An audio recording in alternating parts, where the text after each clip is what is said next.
We are about to see a battle go down for what company gets to be the front door of the internet.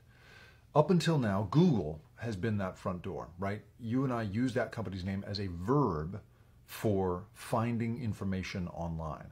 But Microsoft, because it now has this partnership with OpenAI, which makes ChatGPT, is announcing that it's going to work these lifelike chatbots into its technology, such that you won't be putting search terms into a browser anymore. You'll just be asking it questions. It'll kick back answers at you, and you can converse with it until you feel you've got the information you need.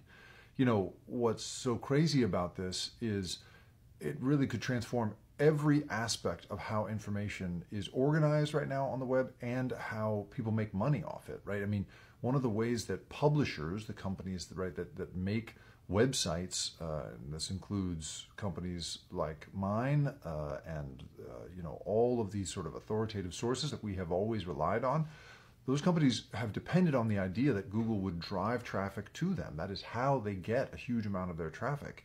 So if instead you simply have a Google product, or in this case, a Microsoft product, just rendering an answer without referring specifically to any website or who knows, to any other sources, well, how does publishing even work in the future if that's the case?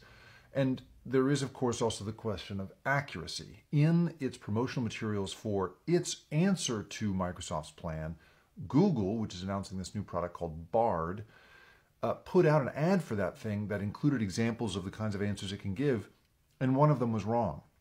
Had a factual error about the James Webb Space Telescope being the first technology that we've used to take a picture of something outside of our solar system. That's not true. We've been doing that for a long time, and this is something that many scientists on social media had to point out. But we don't get an opportunity to really inspect how this thing got to its answer, right? We can't check its sources. That's not how it works.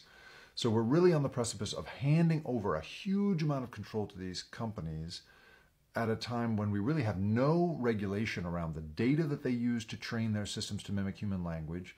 We have no real ability to, as individuals, influence or even evaluate the information that comes at us unless you just sort of opt out of the terms of service and just decide not to use it ever.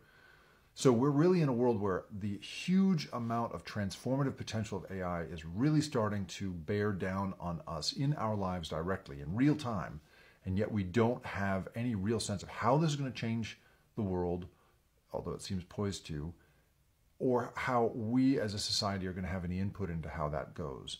And that part is, many critics are pointing out to me, the sort of crazy part of this. So think of this, if you like, as a money-making horse race, and it is that, but also think about it as something that could transform human labor, human knowledge, the nature of truth, by companies that really are measuring success quarter by quarter and share price, on the daily. And so, well, I don't know, how do we feel about that?